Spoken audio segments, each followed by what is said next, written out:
everyone, and welcome down to episode 149 of the Down South Photo Show with me, Brendan Waits, here in Ocean Grove, Victoria, Australia, and the guy on your other screen or in your other ear if you're listening to the podcast. It's a big welcome back to the channel and a happy new year to Cam Blake in Hobart, Tasmania, Australia. Hello, Cameron. My God, it is New Year. I forgot all about that. Yeah, I hello. know, How you it's going? crazy. We weren't actually intending on putting a video out this week, We but had we had something kind of came up, didn't it? something special popped up in our intro, didn't it? And we're like, shit, we probably need to get on. We need to get out of hibernation over the New Year's Eve and New Year's Yeah. time, and maybe polish up the skills of running a photography podcast. Exactly. And it is a massive welcome aboard to new subscribers who have seen the thumbnail and seen that we have the legend that is Mr. Thomas Heaton on the channel today.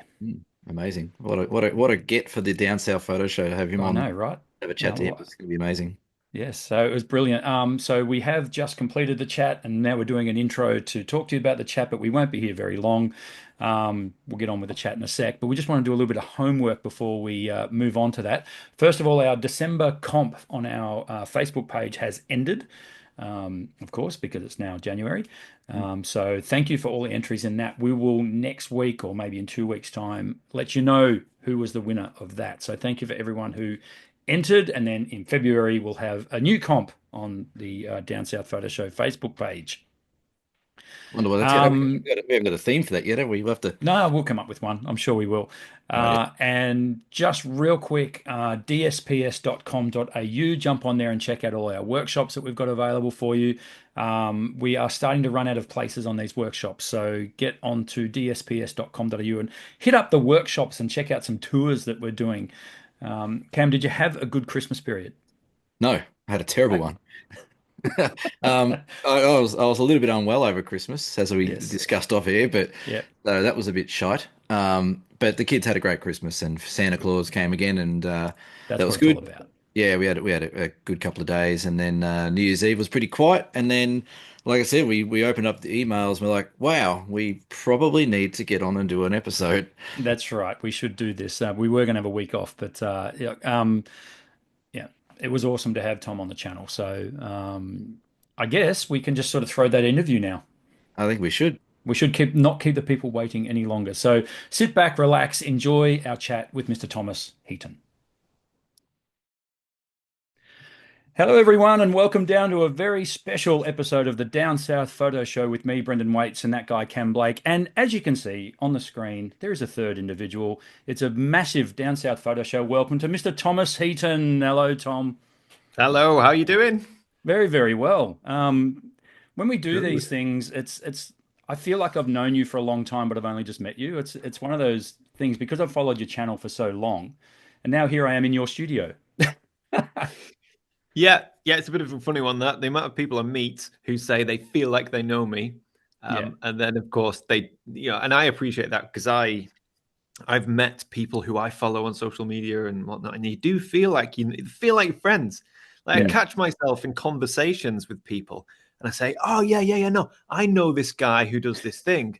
I don't know this guy. This is just a guy I watch on YouTube." But you exactly. feel like you're friends with them. So Yeah, yeah, yeah, I get that. yeah. Yeah. Straight off the top, Thomas or Tom? Tom's fine. Oh, Yeah. good, nice. I like that. Yeah, It's Thomas, like if it's business or if I'm in trouble with my wife or mother. that's what I was going to say. I'm Cam, but usually it's Cameron if I'm getting in trouble with Mum. It's about the only person who calls me Cameron, which happens a fair bit. But yeah, Yeah. Well, yeah. Again, thank you for joining us. You've got well, you're getting close to 600,000 subscribers on YouTube, which is quite the achievement, which we'll come back to. So between us, we've got 588,000 subscribers. That's not bad. No, that's very good. How many? And what percentage of that do you guys take up? No, no, Because that doesn't none matter. of my That's not subscribers important. watch my channel, so I don't know if I can class 580,000 as It's funny though, isn't it's it? not as Like good how as it looks. many, like it's funny when you see the subscriber count versus how many people watch your videos. Like I mean, we're relatively new to the YouTube algorithm and the YouTube space, but did you find that a little frustrating when you see, hang on, I've got this many subs, but only this many people watch that video? Yeah, it's one of those things. Like when you start out with YouTube, you can be quite naive, and you think that a sub equals a view, and maybe that was the case sort of 10 years ago. But YouTube are always fiddling on with their platform, and now when you log onto YouTube, you have to look for the channels that you subscribe to and that I subscribe to. I have Yeah. to.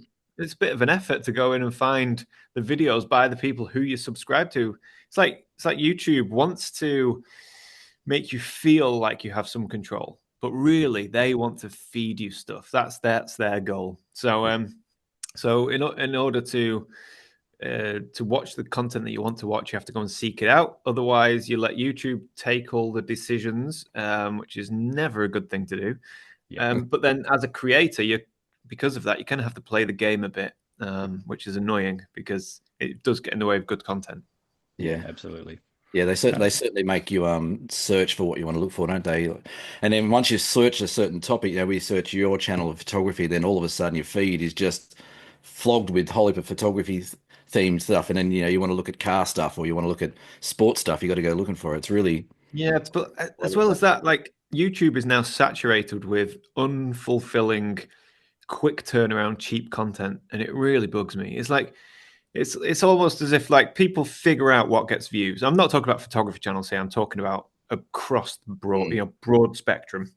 And like there's no real, I mean there is a few good quality channels and videos out there, but a lot of it is just like sitting down, top 10 lists, quick tips, buy Yeah. this, buy that, don't buy that, the 10 worst things you could buy, you need to buy this, you do not need to buy this, or whatever. So it's all these, I'm just being bombarded by all of this junk on YouTube, and I'm searching for content that inspires me, that content that tells a story, content that I can get sucked into and really watch. And you do get those do come along every now and again. Maybe like 1 in 100 videos on my feed is that quality content. Yeah. And actually it's that inspires me to make my videos as best as I can. And it's frustrating because no one watches those videos that tell a good story. Everyone just seems to want like consumerism and quick and easy stuff. It's a credit to your channel that you have got such a great following, and we get so many people here in Australia.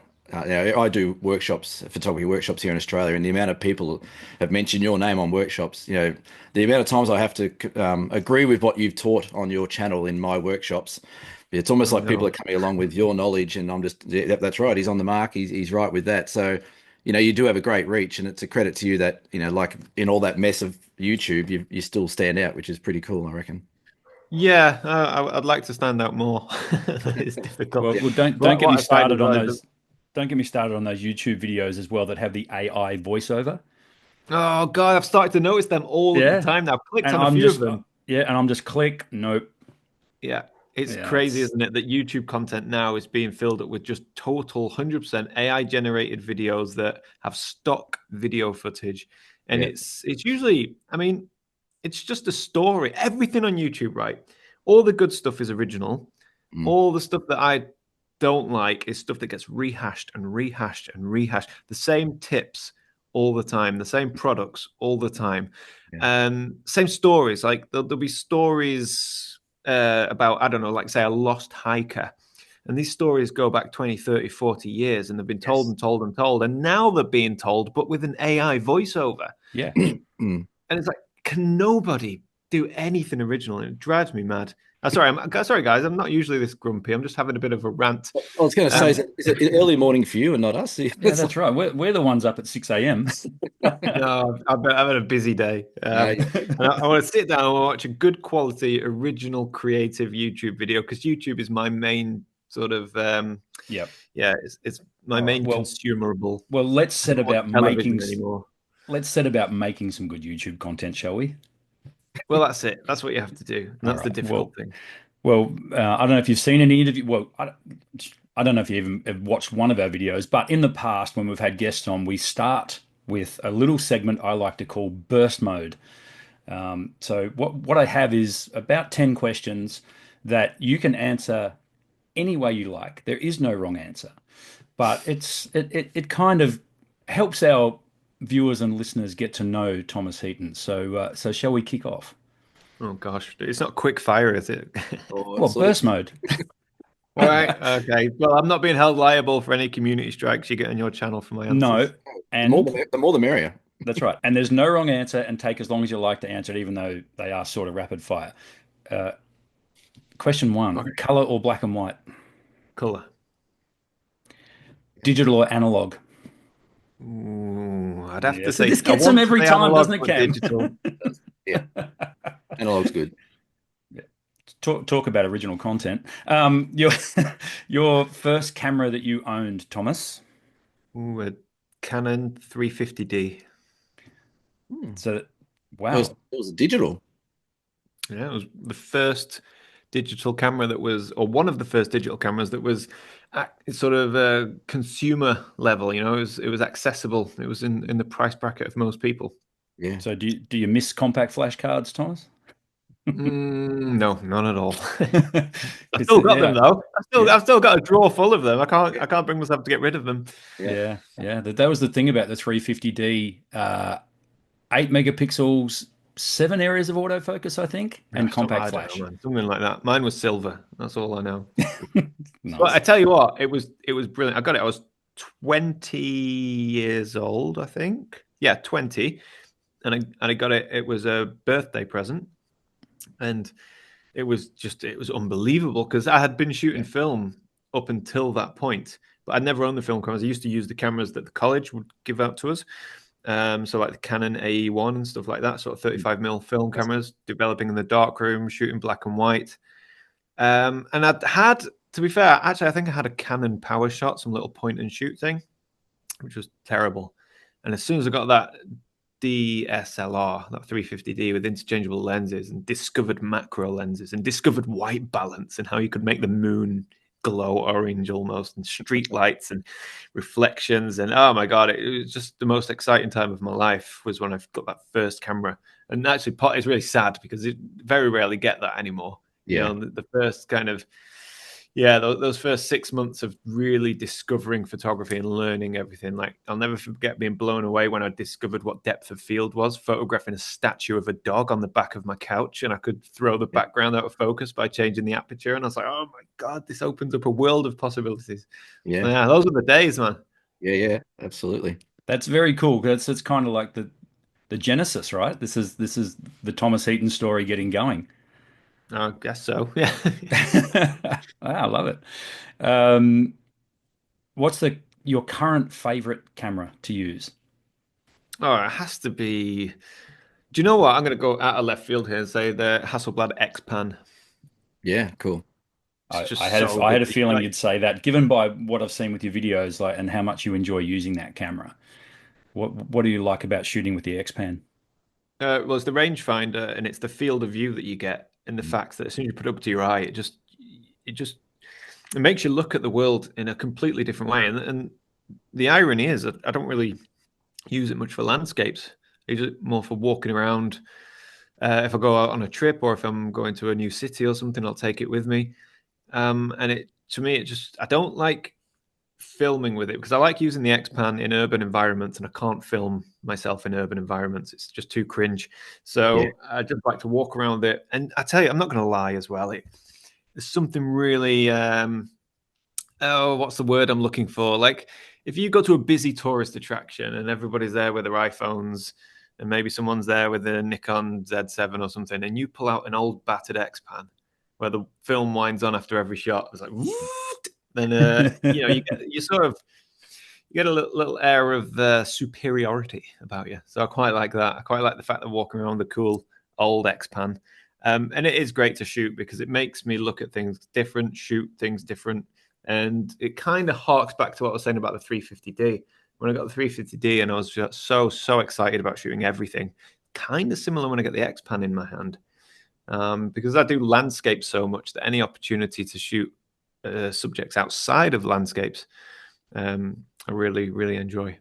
Mm. Very cool Yeah. camera. Hard to get these days, though. They're bloody Oh expensive. yes, I mean they were rare to begin with. I think they only made 5,000 Yeah. units, and most of them will be dead now because the electronics on them fail. Yeah, that's right. So yeah, Yeah. difficult to get. Two things there.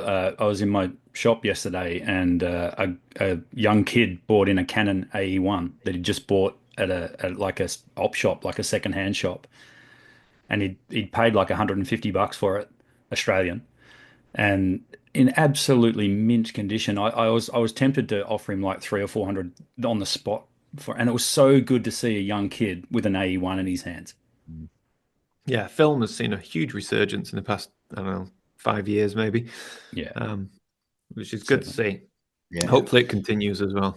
Yeah, and that what you're saying there about having a film camera. I mean, I've had my film camera at a coffee shop, and people just stop and they go, "Is that?" And they call it a real camera. Is that a real Yeah, camera? yeah, it's great as well. It's a real conversation starter. I remember I was actually in Svalbard, and we were going to go on a boat and photograph some wildlife and polar bears and everything. But we had a couple of days in the town, so we were walking around Longyearbyen, which is the main town in Svalbard, or the only town, I think, more or less. And I had my X-Pan with me, and there was a few of us. I think it was four of us. We went for a walk, and we wanted to get a group shot of us with the X-Pan.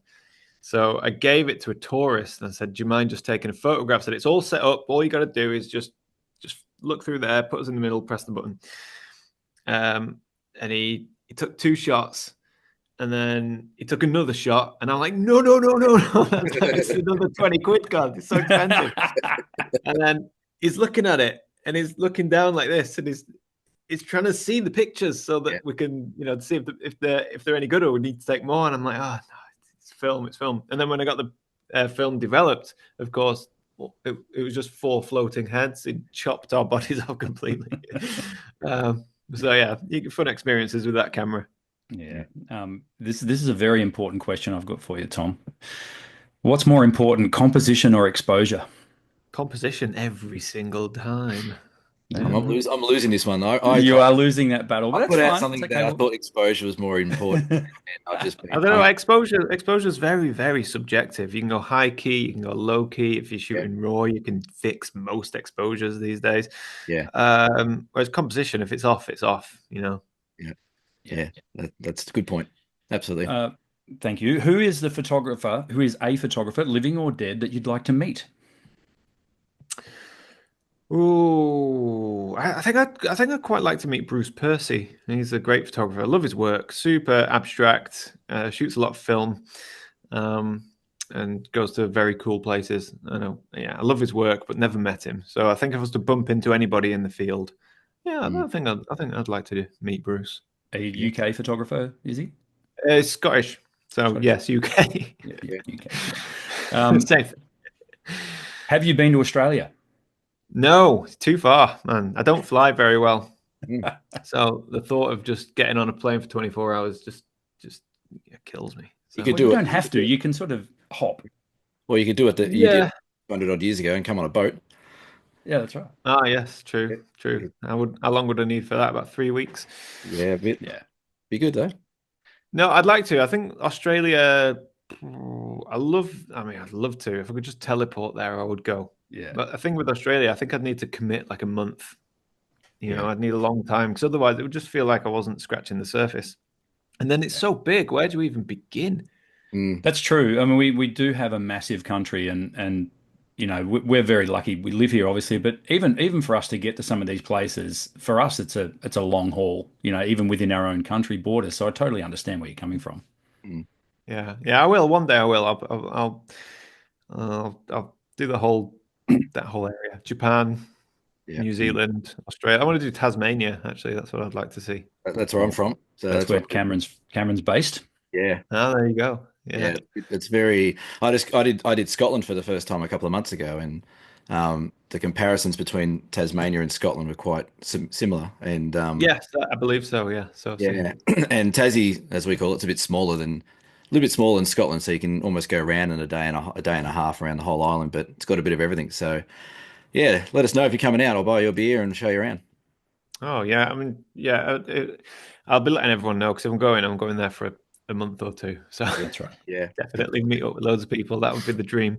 Well, I could see you getting, and we're trying to get him out to Australia as well. We might have to do like a big road show or something. Yeah, these guys out to Australia and show them around. Yeah, that's a point, actually. If there's anybody who wants me to come in, who wants to pay me to go to Australia, I'll do it then. Yeah. But you have to fly me business class, because I won't survive. I won't survive economy. We've got a fairly limited budget on the Down South Photo Show, but we'll see what we can do. Yeah. I don't think Qantas is sponsoring us just yet, but it's a shame. Yeah. Well, okay. Moving along. What's the largest print you've ever made of one of your images? I just made one today, 1.5 meters wide, Nice. which is very big. Yeah. That is, Like for one person to make and handle. It's like wouldn't even. Yeah, it's this big. it's Yeah. big. It's Yeah, about as tall as me. that's Yeah. right. Uh, what's Gavin Hardcastle really like? Oh, he's a princess. Perfect. That's Yeah. all we need to know. Yeah. Uh, two to go in the burst mode. What's your favorite film stock? Portra 400. Yeah, Yeah. that's we That's Easy hear that a one. lot. Yeah, Everyone probably answers that. yeah, it's yeah. well, Ultra 100 and 400. Yeah, absolutely. Or Sinister 800T is a close one as well. I've Okay. only shot a couple of rolls of it, but loved it. Yeah, very cool. Yeah, Yeah, awesome. I mean, there's a reason Portra 400 is so popular. It's because it's damn good. Mm. And last one in the burst mode. Have you been recognized in the street? Yes, many, many times. Yep. And how do you handle that? Yeah, you just be polite. Make sure you ask their name, shake hands, have a chat about photography. Got recognized. Some weird places I've been recognized. Got recognized a few weeks ago. I was in Marrakesh in Morocco, like super, super crazy place, mega busy. Like it's just wild. And got recognized there by a German fella, which was surprising. I was having an outdoor shower on a beach in Hawaii and got recognized whilst in the shower. Yeah, That's a good one. that's an interesting one. Yeah. Yeah, yeah, no, recognized. I was camping with my dad. It was dark, pitch black, no lights, and we were sat down on a camping table outside of our tent, having a beer, just talking. And some guy walked past us to go and get some water, and must have recognized my voice because he couldn't see us. And he came over and yeah, recognized us. So it's crazy. Happens a lot, which is something I never really expected when I started this whole thing, and I'm still not. Yeah, still struggle with it sometimes. Like Yeah. you can't get angry in public anymore. Those Yeah. days are gone. You've got Yeah. to be, even if somebody served you a raw chicken burger and then spills beer on your back and then tells you to, F off, Yeah. you can't get Yeah. angry. You've got to be Yeah. polite just in case someone recognizes you. Yeah. Or someone's got their camera phone out and filming it. It's the way of the world, isn't Hey, Brendan, I hope we never get to that level because I don't know if I'd be able to control myself out in public. it? Getting pissed off with someone. I think I'd have to let rip. But Yeah, I don't think we've ever got any worries about that. I think so. Um, so the journey you touched on the journey of your Canon 350D Rebel XT, I think for our North American viewers. Oh yeah. So why did you get that camera? I mean, you obviously already had an interest in photography. What led to that point of you buying that camera? No, it was just the only one in the shop. That was it. Walk in, speak to the man. What should I buy? Buy this. Okay, thank you. Yeah, And I think because that's how most photographers start. yeah, And I think, you got all these people who are, I don't know if it's a bigger thing anymore, but certainly like, I don't know, 8, 10 years ago, you were either Canon or Nikon. Mm. And I think a lot of that was down to the salesman in the shop at the time when you got your first camera. Because once you invest in all of the glass, you're Yeah, not going no. to change brands. Yeah. It's a bit, people change a lot more nowadays, myself included, and there's a lot more choice nowadays, and there's a lot more. It's hard to buy a bad camera now. You can't really buy a bad camera; they're all good. So I don't know if there's as much brand loyalty anymore. There probably is, but yeah, back in the day, whatever the salesman in Jessop's or wherever, said buy this, then I bought that Canon, and that was me for God, I don't know, 15 years until I strayed away. Yeah. So you stayed in the Canon ecosystem for 15 years. Actually, that's not true. No, I had to sell my 350D because I had no money and couldn't pay rent. So I sold it and had nothing. And then my boss, my boss at the time was selling a Nikon D70S, and he said, "Oh, you could buy this if you want." And I was like, "Oh," and I think I got him to give me an advance on my paycheck so that I could then buy his camera. And that was probably about 6 weeks after selling my Canon. That was desperate times, man. I was like, no money, in debt, had to cover rent, and I had to pay for a car, all the usual life stuff, and sold a full bag of gear, filters, lenses, 350D, the bag, sold it all for pennies. Yeah. And then regretted it and bought back a Nikon a few weeks later, and Yeah, you then need, ditched the Nikon and went to the Canon 7D, and then the 5D3, 5D4. Yeah. can I ask you what your job was at the time? Yeah, I worked for an events company, so a company that would host events. They did all the stage management, lighting, audio, visual stuff. So I worked as a camera operator and video editor. So I would go out and film a lot of live events and corporate videos, that kind of thing. Okay. And so yeah, well that sounds like a natural progression. You had a video camera up to your face and you were Yeah, looking at yeah, for probably sure. I mean, probably I've always looking at worked. compositions and things straight away. Yeah, I've always made videos and taken images. That's pretty much what I've done forever. So it's good that I've never had to stray away from that, which is nice. Yeah, Mm. for sure. So that sort of started you on the journey of taking photos for yourself. What led you to kicking off your YouTube channel? What was the drive for that? Well, you know how we were having a discussion before about how there's no good content on YouTube anymore. Yep. Yeah. So There it's the wasn't same back thing. then either. No, I couldn't find what I was looking for. Yeah. I remember specifically, I was watching a lot of mountain biking videos, and a lot of these mountain biking videos were teaching you how to do things, how to fix your bike, how to do jumps, so on and so forth. And then I found a mountain biking video that was a really cool cinematic one that told a bit more of a story. And it was more inspirational than anything else. And I had planned to go and shoot a sunrise the next morning, but was feeling low on motivation. So I thought, oh, I wonder if there's any like photography videos that are going to get me like excited. Much like when you watch these mountain biking videos, the first thing you want to do is get your bike and go for a ride. So I was thinking, great, I'll watch a photography video. Maybe I'll get some cool stuff. And there was none. There was Nick Carver and there was Ben Horn, both doing infield photography videos. But most of the other people, it was all just adverts, Mm. just selling your stuff, no real advice, and there's certainly no inspiration. So I thought, what if I go and just document one of my landscape shoots? What if I go out and film the type of video that I'm looking for? And that was it. So I sort of did it obviously as just a fun thing to do. I had no idea that anybody would watch it or that it would sort of lead to where it's got to today. Yeah, Yeah. so it would have been like was it a fairly sort of straightforward basic editing process then? And you still, I'm assuming, edit all your own videos, is that right? Yeah, everything. Yeah. Edit, Yeah. film. Yeah, I'm Oh, very man. bad at relinquishing control. Yeah. Oh, no, it's a credit to you because you mean, man, I just edit this little channel and I know the work that goes into even a basic edit of this very interview. Like there's going to be some basic stuff that I need to put together. I watched some of your videos, particularly the more in-depth and complicated shoots. I'm like, man, where does this guy find the time? Like so you must have to lay out a schedule a fair way in advance, I would assume. No, no, still no schedule. Just go. Yeah. Just Just see what happens. And yeah. when you film, when you make videos and you've done it for so long, you know what you need. Because I Okay. edit my own videos, I know what shots I need, what works, what doesn't work. So that helps a lot. It's kind of like driving a car. After a while, you just get used to all the moving parts, and then it becomes second nature. Yeah. So, I mean, for example, the series you did on storm chasing in the US last year, that was riveting. I loved those videos. I thought that was fantastic. And the way you did it, was it over 3 or 4 episodes? So Yeah, four was that, episodes, I think. yeah, and that was pretty much done on the fly. Is that right?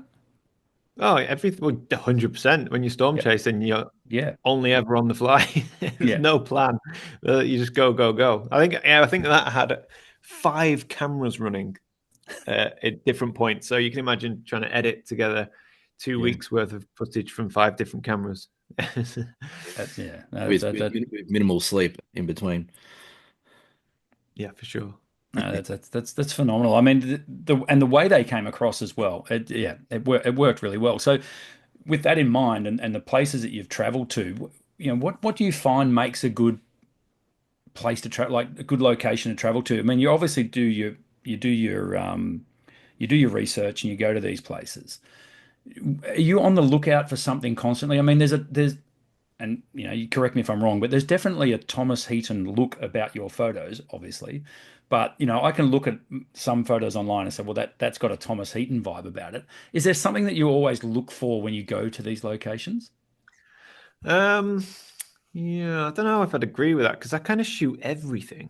So I certainly have no style. Like if you look at Nick Carver's work, he clearly has a style. He shoots urban environments, twilight hours. It depicts the places where he lives and the places he visits to. Whereas me, I just shoot everything. But what I look for, I think for me, I try and keep my images as anonymous as possible. So like I don't like going to well-known locations that are identifiable. I mean, there's nothing wrong with that, and of course I do it from time to time, but I definitely don't want that to be the bulk of my portfolio.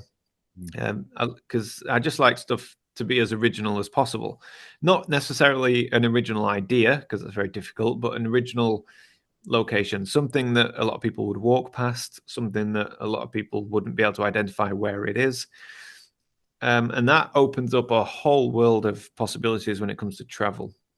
Because if you get away from the idea of only shooting these well-known national parks, then yeah, you can go anywhere basically and find beautiful images. Just try and get out of that mindset of wanting to shoot super wide, epic stuff, and go and look for quieter, more original scenes. So yeah, traveling for me is partly photography and partly just it's great to see new places. But yeah, I don't do that much research really. I just kind of turn up and see what happens. Yeah. Yeah. So you get to these places.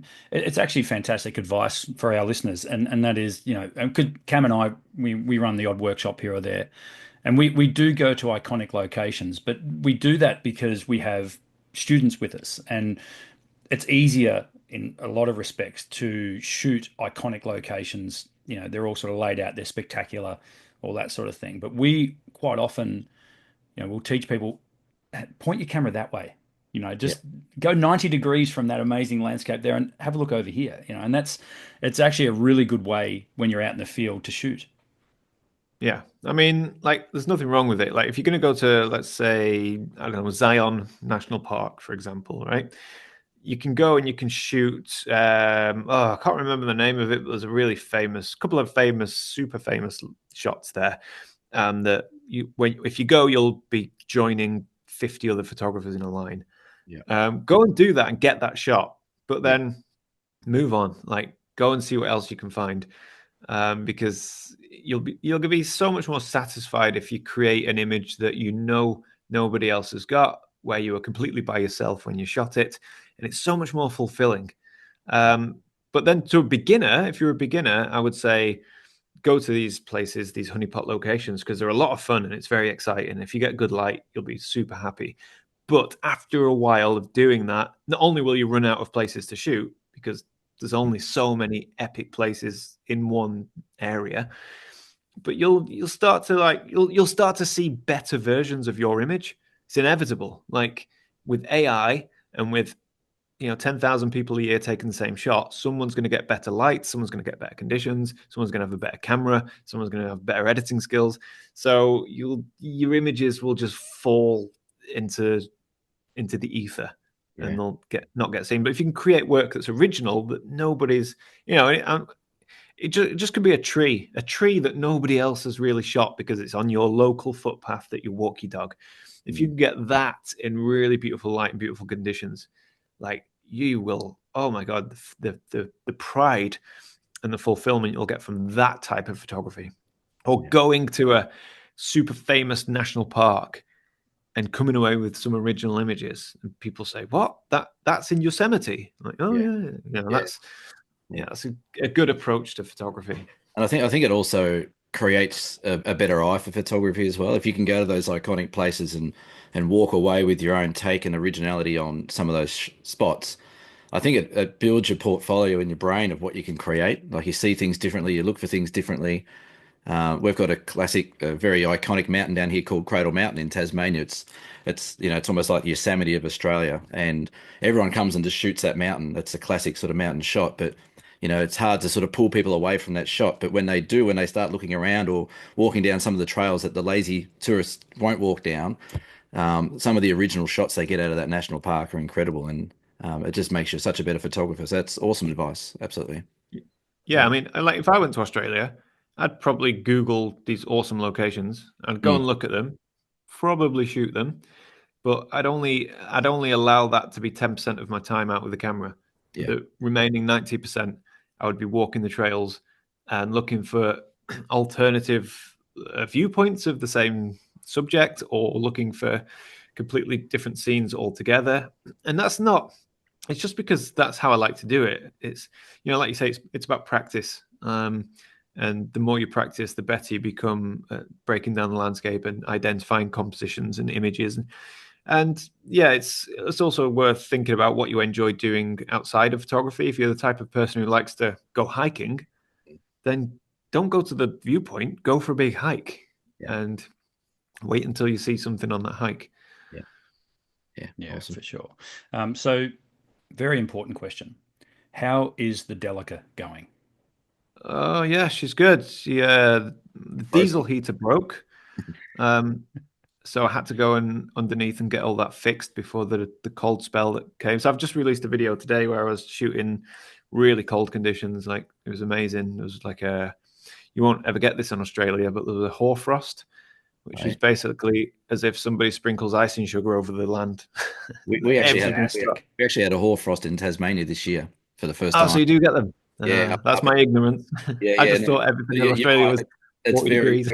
it's very rare that it would happen. New Zealand gets a lot of hoarfrost, but Australia Yeah. not so much. But yeah, yeah, Yeah, Yeah. so I saw the weather forecast. I was like, right, I need to go tonight, but my heater wasn't working, so I had to get under the van, fix the heater, and then drive north to the hoarfrost, and it was Yep. very cool. Yeah, the van is, if I keep giving her regular oil changes and services, she'll run forever.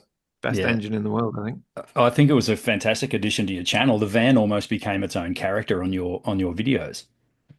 Oh, the van's great. Yeah, it's Yeah. that's such an important thing as well with YouTube is building stories and pulling people into your world. And the way to do that is to create characters almost, like Yeah. if you've got a rickety old tripod that creaks when you pull the legs out, if people see that enough times, they'll be sad when it goes. And it's That's kind of right. the same thing with the van. Yeah, so that's it now. The van will be around for a long time. I'd love a bigger van. I just have nowhere to keep it. So Yeah. Well, the yeah, we'll stick van with Delica. conversion that you did, which I think was during COVID years, wasn't it? When you were doing when you did the van conversion. Oh yeah, That yeah. that was pretty cool. That was like that was a departure from photography, and you had to. Well, I'm assuming you felt the need to keep putting out videos. So it's like, well, what can I do here? Well, let's do the van conversion video, which I really enjoyed. Yeah, I mean, when you're under house arrest, there's only so much you can do with a camera. Yes. But I bought the van before the government did their thing, so I'd always plan to build out the van. So actually, the timing was perfect. It would have happened anyway, but I had nothing else to do. So, Yeah. so that was Yeah. it. Perfect. Strange. And speaking of new characters on your videos, the large format Canon printer, which Huge. looks like a pretty serious piece of kit. Yeah, I don't know what I was thinking buying that. Yeah, I got a too big. feeling this is going to become a character as well. This is like the van. It's going to. You need to give it a name. Yeah, maybe. Well, Behemoth. every big thing I own is just called Big Bertha. So I can't keep calling everything Big Bertha. But yeah, it's just here. It's massive. I mean, I love it. It's so easy to use in terms of my old printer quite often would get print head strikes or the corners of the papers would catch. And it would always do, it was good, but it wasn't perfect. Whereas so far, this thing just it's very fast Mm. and it doesn't need babying, which is nice. It just works. And that's Yeah. all you want with a printer. You just want it to work. And yeah, so I've done some really big prints today, 2 huge panoramics, which after I'd printed them, realized that I didn't have a surface big enough to put them on. So yeah, it's just one of those things. And what will you do with those prints? Are they going to be framed, or what are we doing So with those? these ones I'm going to put these for sale. So these, so the video that's going out tonight for me or this morning for you, I took a couple of images from that video, and then towards the end of the video, I printed them, and then I'll sell those prints. So I'm going to sell the big, huge panoramics as limited editions, so 1 of 10. And then I'm going to also take smaller panoramics and sell those as just open edition, much cheaper. All signed, of course.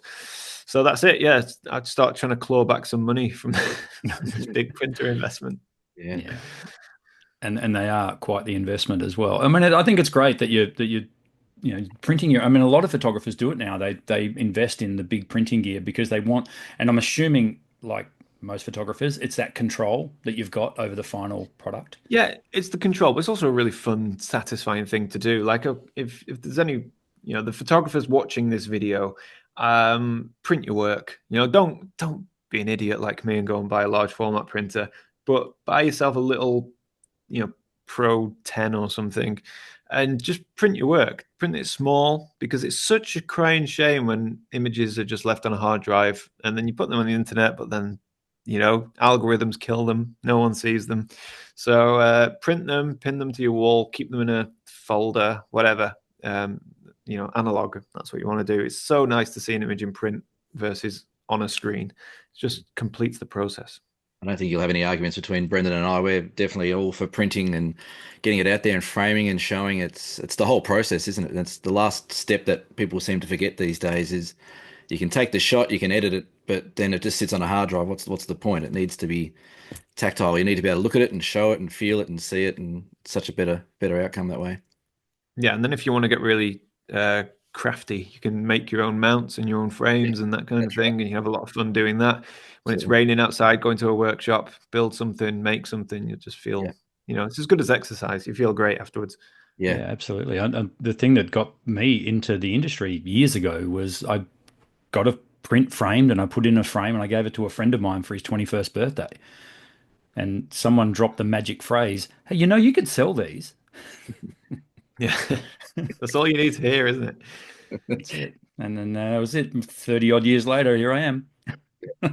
Still making rectangles. Still making rectangles. I love it. So lately, Thomas, a new addition to your videos has been you showing your raw files at the end of the video to show people your editing process. Why did you find it necessary to start doing that? There's a couple of reasons, a few reasons actually. One reason is because my hope is that it makes people watch till the end of the video.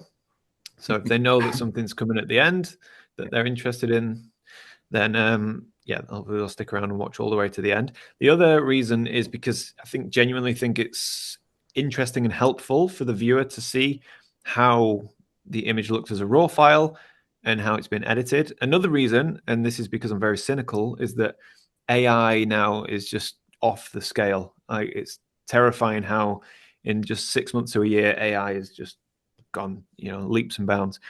So what that does is it creates cynicism in the photography community. A bit like in the old days when you'd post a really epic sunrise and people would say, "Oh, Photoshop, sky replacement, blah, blah, blah."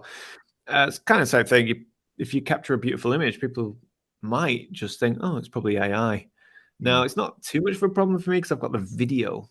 But even then, the video doesn't show everything. So I thought, let's just be as open, honest, and transparent as I can with my images and show the raw files so that people see what I've cloned out. People can see, how much contrast I've added or how much I overexposed the original image, whatever. And I think transparency and relatability is an important thing, because when I was learning photography, I would see these amazing, let's say, for example, HDR images, right? Going back a while now. And you see an HDR image, and I just couldn't fathom how it was done. It's like, how is this? And you see these beautiful images, and you're like, how? I would love to see how the photographer created that. And yeah, that's what I want to see. Hopefully people will be encouraged by seeing the raw files, and then they're not like, that's all you need is good light or whatever. So yeah, that's it. It's many reasons, but mainly because I always think about how can I add value to the person watching the video. Yeah, well, you've definitely done that. I mean, I watch your videos to the end anyway, but then seeing that, it was great. It was fantastic. It's almost like lifting the curtain a little bit and seeing, okay, this is how far this image has been, how much this image has been edited, because there is still that the general public is quite naive when it comes to good photography, and they, you know, uh, most people can tell when an image has been over edited. When you put your raw files up, your changes are quite subtle, Mm. which speaks to the fact that you're obviously quite an experienced and talented photographer. Um, as I say, I like that behind the curtain stuff, and in some regards, that's what I enjoy about doing these interviews, is because quite often people will see the real. No one sort of lets their guard down fully, but sort of see the real Thomas Heaton, and that makes things very relatable. Yeah, and I think it's important for success. We were talking before about YouTube and these bloody AI voiceover video things. Mm. Yeah, same when people read from an auto cue. I can't like I want to connect. Yeah. I want a moment in a video when I'm watching something. I want a moment where I can relate to them, like, I do that too, or whatever. I think that. So yeah, I always try when I make my videos just to be as open and transparent as I possibly can. Leave the mistakes in. You've got to be careful these days. Like, you got to tiptoe around a lot of subjects because of censorship, and people are really polarized. They never used to be. It's crazy how the world's gone that way. So, Yeah. like, if you mention one thing, you could just instantly lose 50% of your viewership. So you do have to be careful. But generally speaking, it's good to be as open as possible. Yeah. Yeah, Yeah. I think it works as well. So you can tell, like you spoke about earlier as well. You watch some videos, you can just tell there's sort of just there's productions and performances where, you've mentioned Ben and you've mentioned Nick. We've actually interviewed them on this show as well, and they're just like yourself, just seem like very genuine, down to earth humans that just love photography and want to share their love of photography with everyone else. And I think that shines through, and I think that's why you've got great success, is because if your videos are honest, and like you said, there is mistakes, or there is moments where you're not sure about, you're doubting yourself and things like that, and we all go through that as photographers. But it's great to see someone on a different level go through those same challenges, and you can, like you said, you can relate to that, and I think that's a great thing. Yeah, I think so too. I think it also encourages people. Like I said before, when I was when I was first really getting into photography, the sort of Canon 350D days, when I was buying books by like great photographers, and I was looking at these images and looking on Flickr.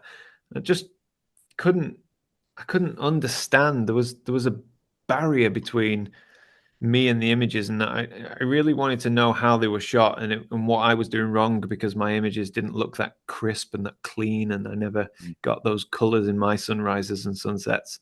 So I kind of put myself in the shoes of a brand new photographer and try and give away as much as possible. Yeah, Yeah. yeah, it's awesome. When we were talking to Nick Carver a few weeks ago, he was talking about his YouTube persona and how his friends and family would, call him out and say, you've got your YouTube voice on, or you've got your YouTube persona on. Does Thomas Eaton have a YouTube persona as well? Yeah, you have to, I think, because Yeah. it's not a persona, but whatever you do, like off camera, you have to do on camera, you have to add 10%. Mm. So when you talk, you have to be more animated, you have to lift your voice, you have to keep, because otherwise you just drone on and people will switch off. So you have to be a little bit more energetic, but that's about it. And if you're feeling tired and grumpy, you've got to emphasize that. So it's really, yeah, it's just about emphasizing who you are anyway. So yeah, it's not too far removed, but you definitely have to think about viewer engagement and holding people's attention.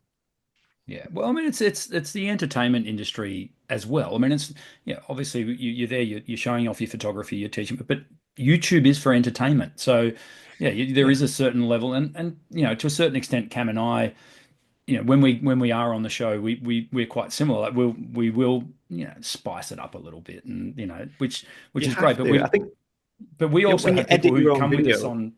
We have people who come with us on tours and stuff, so they see that as well. So yeah, it's interesting.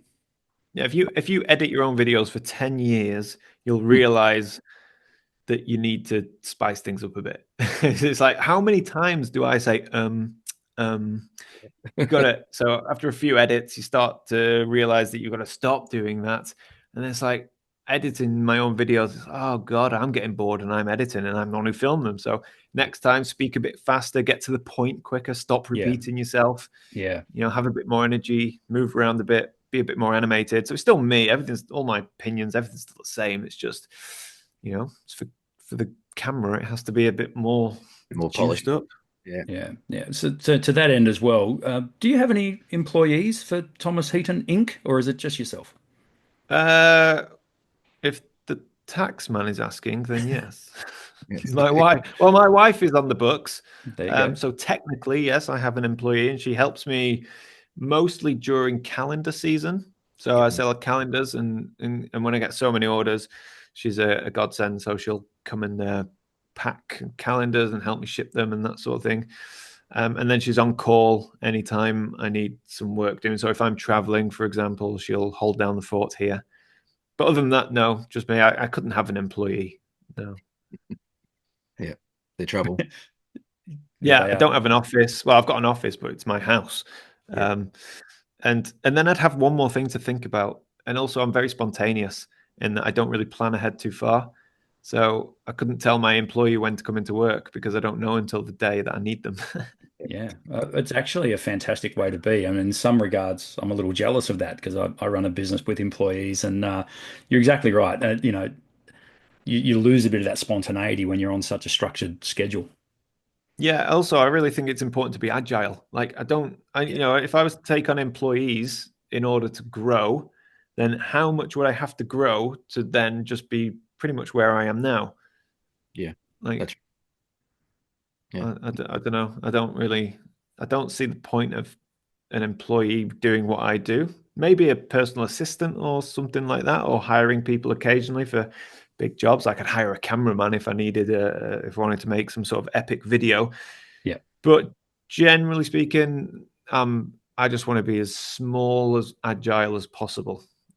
Yeah. Well, to that end as well, when you're out on a shoot, when you're doing most, as you said, most of the work on your own, does it get lonely at times? And if so, how do you combat that if things aren't working and you've got no one to bounce off? No, I love my own company. That Man. comes across. Yeah. Yeah. Yeah, I never get lonely. Never get lonely. I'm the type of person if I'm at a party or at a dinner with lots of people, when I go to the bathroom and there's nobody in the bathroom and it's just me, oh, it's heaven. It's like heaven. Oh, Yeah. silence. Yeah. But saying that, some of the best photography trips I've done have been with other people because it's just you're all there for the same reason. And it's so much fun. The ideal trip would be going away with a bunch of mates, all going and doing your own thing during the day, and then meeting up on an evening and discussing what you've been filming and shooting all day. Yeah. So yeah, I'll lean either way, but I don't tend to get lonely. Yeah.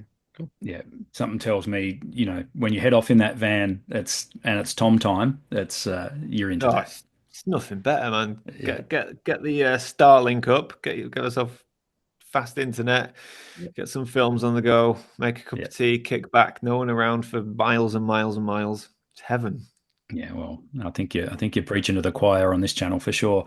Um, so in a nutshell, and this is going to be, I don't know how much time you would need to discuss this, but can you tell us all about the 617 Club?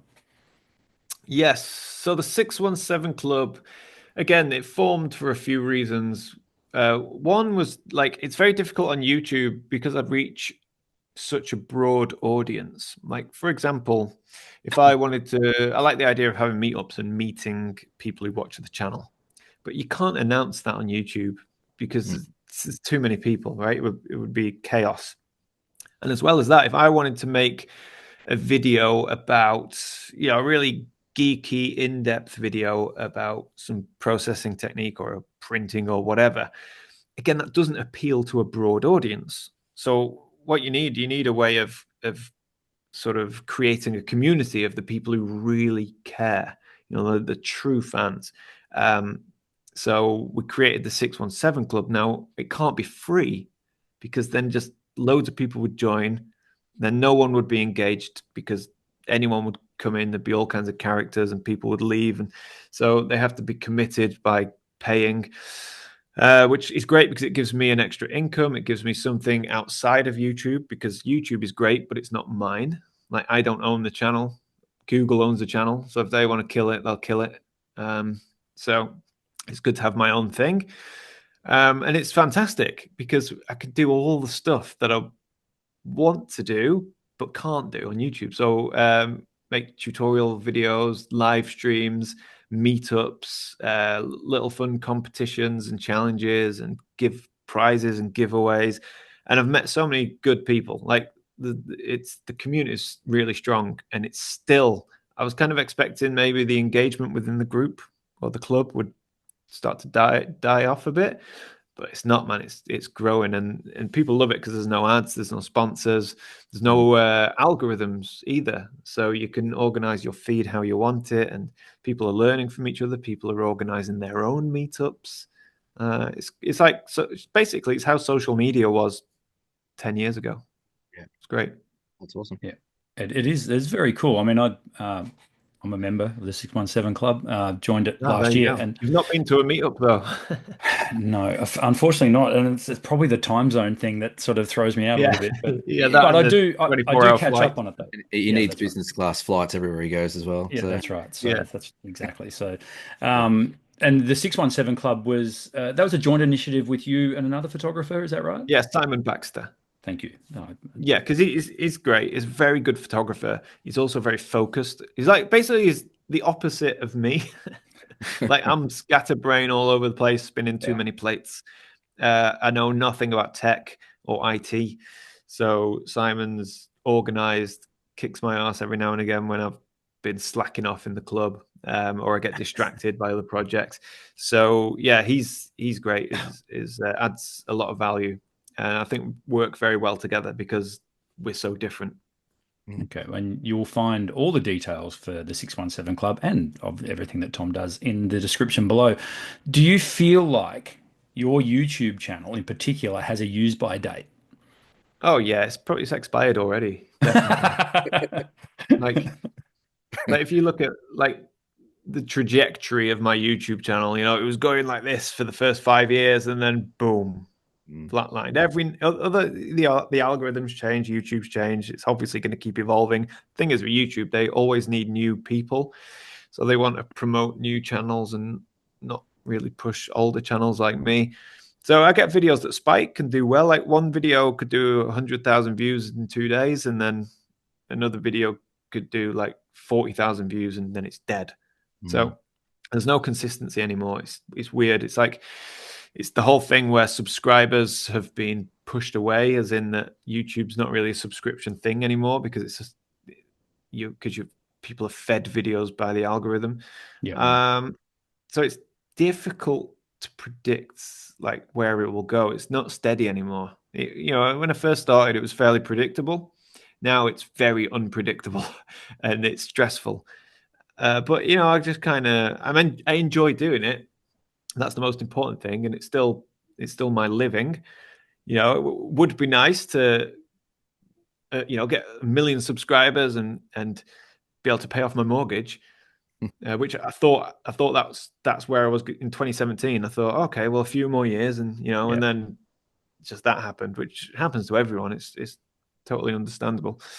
And I don't know if landscape photography has like a ceiling. So I'm not sure if I'll ever break through. Like, I don't think I'll ever be in a place where I'm getting 150,000 views every week per video. I don't think that'll ever happen unless I change something massively. But then I don't want to do that. I don't want to start doing videos.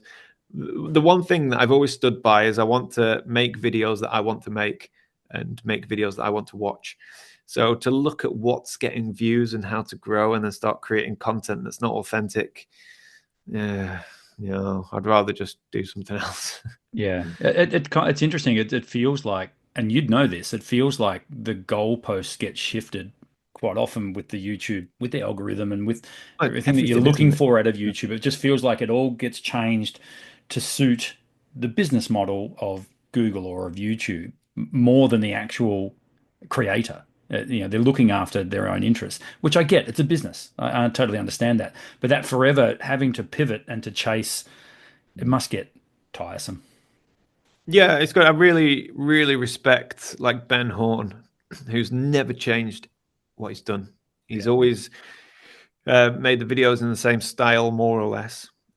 He's never had ads, never had sponsorships. And I just think, well done, mate. I wish I could do that. Like, I am moving away from sponsorships now. I'm taking on less this year, and hence, trying to sell prints and back myself. Because sponsorships are a pain in the ass. They're good. They're very good. Don't bite the hand that feeds you. But when you have to interrupt a video to do a sponsorship, and then you have to send the video to be proofed by the sponsor, and then you have a deadline, it's a nightmare. And then sometimes what's worse is when you have a sponsorship contracted to go out. I don't know, let's say I've got to do a sponsored video tomorrow, but I've got no content, right? So you have to create something just for the sponsor. And then what you end up with is a weak video with a sponsor thrown in the middle. And everyone knows you only did that video because you had a sponsor. Yeah. And I see that as well. I watch other channels, not photographers, but all sorts. And they'll do a rubbish video about whatever, 10 reasons why you're not doing very well at this thing, whatever. And then like the video will be 8 minutes long, but the sponsorship read will be 2.5 minutes long. And it's like, you literally sat down and did this just so you could get a sponsor out, which I've done in the past, but I don't want to do that. So I need to think, how can I replace the income from my sponsors? And selling prints is hopefully what I'm going to do. That's an incredible insight to how it works. Like just seeing it from your side of the fence. Like we watch the videos and this is sponsored by Squarespace or whatever it's sponsored by. But just knowing that what the mechanics behind all that is quite interesting. I wouldn't have thought it would. I'm maybe a bit naive, but I wouldn't have thought it'd be that in depth that you have to meet deadlines and do these things for these sponsors. And some sponsors are better than others. To be fair, it depends. Like most of the time for me, it's not a problem because I'm out in the field. And then I just turn to the camera and say, "Oh, by the way, this is the sponsor." Blah blah blah. But it's most difficult when you don't have any content, any good content. Like I think I can get away with a bad video if it's not sponsored. I don't think I can get away with a bad video that is sponsored. Yeah. Okay. But yeah, a lot of them will want to proof it 2 days before it goes live, and they'll want you to tell them exactly when it's going to go live, and yeah, sometimes it works out just fine. But so you're constantly getting feedback from these sponsors. They watch it pretty intently and make sure they're getting bang for buck. Well, they just want to make sure that then you're not saying the wrong thing. Yeah, telling them you can get 20% discount when you can only get 10. Some sponsors, I won't name them, but there was one sponsor who wouldn't sponsor my video. We agreed we're going to sponsor a video on this date, blah blah blah. And then I sent them the video, and they said they don't want to sponsor it because it was a film video, and they said they only deal in digital cameras. Like, right. It's the same audience. Doesn't matter. Yeah. It's still photography. Anyway, they said no. I was like, that's crazy. So yeah, well, you've got to be careful. I mean, that becomes the tail wagging the dog, right? And that's tricky. Because you want to keep the sponsor. Yeah, I'm assuming. Well, maybe not anymore. Exactly. There's a few that I've dropped. Like I did a beer sponsorship, and it was kind of cool the first time I did it because I was like, oh yeah, beer, and it worked with the content I was making. And then they wanted to sponsor more and more videos, and I just thought, is this really adding value to the viewer? Like, does the viewer really want these beers when they're only available to people in the UK? And I was like, probably not. And then the beer company, they contract me for 2 videos, and the first video they didn't get any sales, probably because I was just because I did a half-hearted. It wasn't very good. And then they said, well, because we didn't get any sales, we now don't know if we're going to sponsor the next video. So will you do some Instagram posts and this, that, and the other? And I was like, do you know what? No, just forget it. Let's just not do anything. I'm not comfortable doing it anyway, because the perfect sponsor is one that pays me and that genuinely brings value to the viewer. So is it a service or a product that they can use and might actually help them, and that I know? Like I had Valorette sponsor me, and that was brilliant because I'd recommend Valorant to everyone anyway. So yeah, that works. Okay. What I wouldn't do is Who are Valorant? What do they do? Sorry, I'm not familiar with them. They make gloves, photography gloves. Right. Okay. Yep. Specifically photography gloves. You won't know anything about that in Australia. I was going to say we don't know. Yeah, no. Yeah, specifically photography gloves. Very good. I've used them for nearly 10 years. And they said, "Can we sponsor a video?" I was like, "Well, yeah, because I've got like 9 pairs of your gloves." So yes, absolutely. So that was easy. Whereas companies like there was a company who would allow you to invest money in art, and they wanted to sponsor me. I was like, "No, I don't think so," because I wouldn't invest my money in art. Like, as an actual savings and investment thing. I was like, "No, it's dodgy." Yeah. So yeah. No, I like that. It seems to me like the way you choose your sponsors, does it pass the pub test? You got to, is this going to fly? I like that. So, can you do the Squarespace spiel in your sleep? Yeah, I've been doing it for 9 years now. So yes. Yeah, I love it. I mean, Easiest one. you can tell. Squarespace. They're the best, by the way. Squarespace are by far the best sponsor because they pay well and they're super flexible in that they don't demand, they just say like one video that month. So they don't care when it is. Yep. And I've said the same shtick every time. And they was like, "Yep, no, that's fine." And I'm like, "Brilliant." Squarespace is a funny one because I don't use Squarespace, right? And everyone always emails me and says, "Why isn't your website Squarespace if you're sponsored by Squarespace?" And the reason is because when Squarespace contacted me, like, I don't know, like 8 years ago, whenever it was, literally contacted me the day after I just dropped $5,000 on a new website. So I was like, oh. So I was like, okay, I'll take the sponsorship because, I didn't know them at the time, but I was like, well, it looks like a good product that will be interesting to my audience, right? Every photographer should have a website. So yeah, why not? It's easy. I don't know how to build one. I wish I'd known about this a week earlier. Could have saved myself $5,000. So I did it anyway. And now I've been fielding those emails from people for the past 8 years. Why isn't your website Squarespace? It's just the way it is. Yeah. But they are great. And if I needed a new website for something else, well, yeah, just use Squarespace. Yeah, so easy. Exactly. That's right. Not sponsored, by the way. You guys should be getting paid. Yeah. Yeah, that's right. We'll send you the invoice. That's no worries at all. Oh, don't send it to me. I'll give you the email address of the guy at Squarespace. Send it to them. Now, look, we said we'd only keep you here for an hour, so we really do appreciate your time to this point. So, the classic question, we're going to use it. What does the future hold for Thomas Heaton? Are there goals? Did you set out goals for yourself 5 years, 10 years down the track, or did you think that far ahead? No, it's difficult to do in what I do because everything changes. I tell you, the 5-year plan for me would be very simple. It would be pay off my mortgage, and then once the mortgage is paid off, then I have a sort of certain sense of not needing to chase things as much. So what I would do is I would release fewer YouTube videos, but far higher quality. So I'd only release videos when they're really good, and I'd probably fall into a routine of creating like 1 hour long specials and dropping them once a month, rather than doing weekly videos, which sometimes feel a bit watered down. So that's where I'd like to go.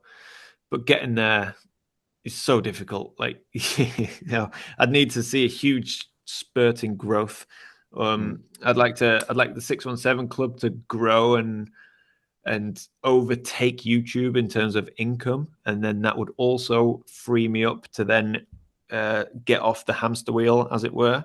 Yeah. And there's nothing wrong with weekly videos. I love doing it, and most of my videos I'm proud of, but I'll be honest with you, not all of them. Sometimes I just do a video because I need to do a video. Other times I do a video because I want to do a video. So those are the best ones. Yeah. Like when I drove my van to Iceland last year, that was amazing. But I squeezed 8 videos out of it, and I was milking it. What I should have done is just done one video, like 2 hours long, epic. But yeah, that'd be cool. That in a minute. You just need Netflix to get on board. Yeah, maybe. Like I want something to change. Definitely. Like fewer sponsorships, more not crowdfunding, viewer support, which frees me up creatively. A few changes in the content. Like my video next week, I'm actually making a photo frame. So, because I've got my new printer, I'll be doing lots of prints. I'll do a nice panoramic, and I've got my office needs prints. I've got a lot of bare wall space in here. And for the last year, I've been meaning to get myself a panoramic on the wall above, well, behind you, sort of on this side of back of my computer. So I enjoy woodworking. I enjoy making things. So I thought, oh, let's make a frame. And I was like, oh, let's make a video about making a frame. So it's a whole printing, making thing. It's not a tutorial because I don't know what I'm doing. I make a mistake at every possible point. I can make a mistake. It's just like a bit of a fun kind of, bit of creativity, bit of making something. Hopefully people will appreciate it. And I think it's a good story as well, because having some old nothing piece of wood and then seeing the process of this final thing at the end, it's a bit of a journey, and hopefully that kind of content does quite well. So yeah, I've got an idea for you. Why don't you drive to Tasmania? I would do. I don't know. I'd have to drive across the Eurasian continent. Oh yeah, man. This would be China, unreal. maybe. Yeah, My geography is not great. I don't know. I don't know how I'd get there. I'd well, probably need 2 years and 3 engines, but yeah. All good YouTube videos need a bit of jeopardy. Yes, for sure. Like that's the great thing about being a YouTuber. It's probably the only career where when something goes wrong, everybody goes, yes, content. Yeah. So, I mean, my road trip videos do really well. Like if it was up to me, I'd just do road trip videos, like drive to Iceland. That did really well. When I drove to Sweden to buy my Hasselblad X-Pan, that did really well. So yeah, more big solo road trip journeys where things can go wrong. Yeah. Well, I find myself with and I'm sure everyone's the same, but when you watch YouTube, particularly photography, because that's what we're into, I find myself living vicariously through people, and you're definitely one of the people that I live vicariously through. I watch your videos with a great amount of interest, and a lot of it has to do with I connect with your well-being just as much as I connect with what you're actually producing, which are fantastic photos. But I think deep down, it's like I almost want to make sure that Thomas Heaton is okay. And it's funny like that you get so connected with these people, like with Nick Carver as well. Like when I watch his stuff, and particularly when he does a road trip, it's like I'm in. Like I really enjoy watching that stuff. But as I say, it's actually a care for the person producing the video. So you're obviously doing something right there, Tom. Yeah, that's really nice to hear. I think all that means is that what I focus on, like I remember I did an exercise about 2 years ago, and it was a bit of a meditative exercise with a guy who's he's not a therapist. He was very clear about that, but he's I don't know how to describe him, but basically we were looking at what direction do I want to go in with life, with the channel, and let's get deep, right? We need to get deep and find the inner thoughts and so on and so forth. So we did some meditative exercises, and words flowed. We wrote things down, so on and so forth. And the number one thing that came out with, I can't remember specifically what we were doing, but anyway, it was authenticity. That was the most important word to me in life and in my business career as well. That's why I'll never scam anyone. Right? I can't I can't scam someone. I can't charge. I can't try and I never did it. I never did NFTs. Actually, I tell a lie. I tried. I saw people making so much money off NFTs, and I thought, oh God, let's give it a go. And I did one, and I think I tried to sell it for £50. I don't know what that is in dollars for you guys. Probably Yeah, $1,000. Like, this is terrible. I don't even know what I'm selling here. I'm literally just selling a JPEG on my screen. So I took it down, and I thought, well, I'm never doing that again. It was like I felt guilty. I felt like I'd just done something I shouldn't do, because I thought whoever's going to buy this is not going to get any value. So everything I do has to be authentic. And actually, it's really nice because then, you never feel bad if somebody has a go at you for whatever reason.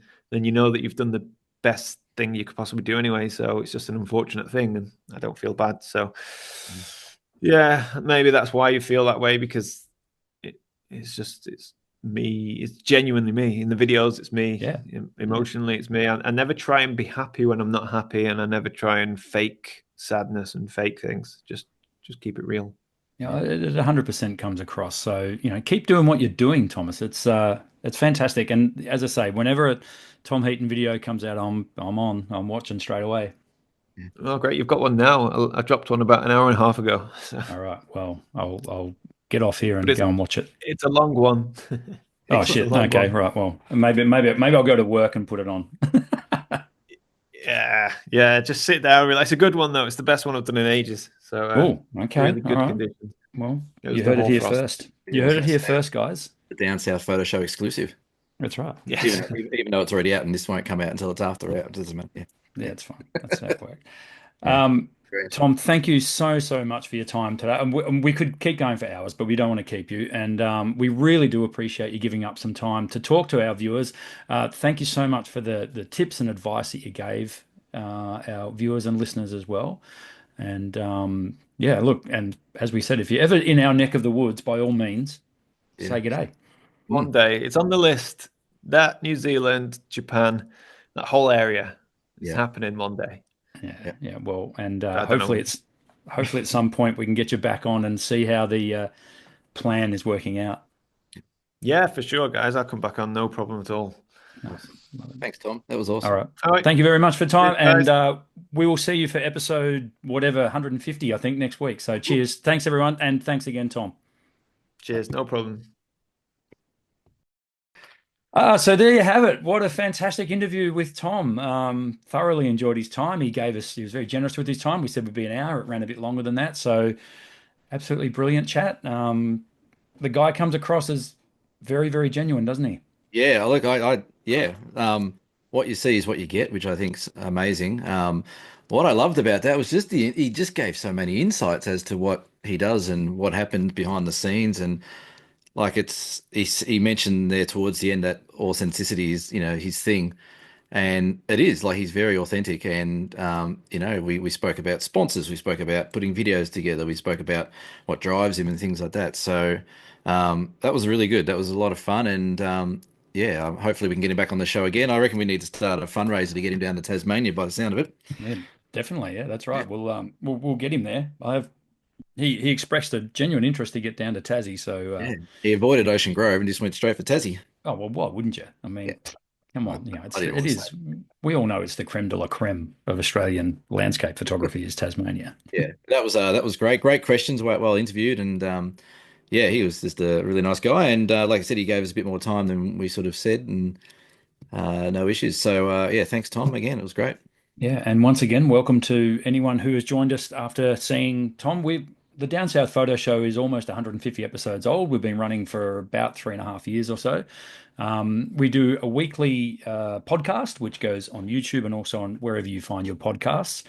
And for those of you wondering why you would do a photography or landscape photography related show as a podcast, well, welcome to our world. But it tends to generally work. People like to listen to us when they're driving or doing a workout or walking the dog or whatever. So we do discuss a lot on the Down South Photo Show. So welcome aboard. It's good to have your company. Yeah, absolutely. And like I said, we try and put out an episode every week, and pretty lighthearted view, and we're getting some amazing people on the show for a tiny little Australian podcast. We're getting, and I think we're going to get some more inboxes popping up. So stay tuned. Yeah, we have an amazing photography community in Australia, and these people want to hear from these amazing international people. So, away we go. Absolutely. And if you like this content, head over to dsps.com.au, have a look around our website, see what we've got on offer for you there. So, buy us a beer if you want to. All right. So this has been episode 149 of the Down South Photo Show. We will see you maybe next week, maybe the week after for episode 150, Cam. We should have made Thomas Heaton's 150. No, well, it didn't quite work that way, did it? Should we maybe hold off a week? No. This is going live. P.S. The interview was recorded this morning. We were up at a silly o'clock, and that's fine. 5 o'clock. Yeah, that's right. So I hope you enjoyed that. And as I say, we'll see you for episode 150 next week. Bye for now. Yeah.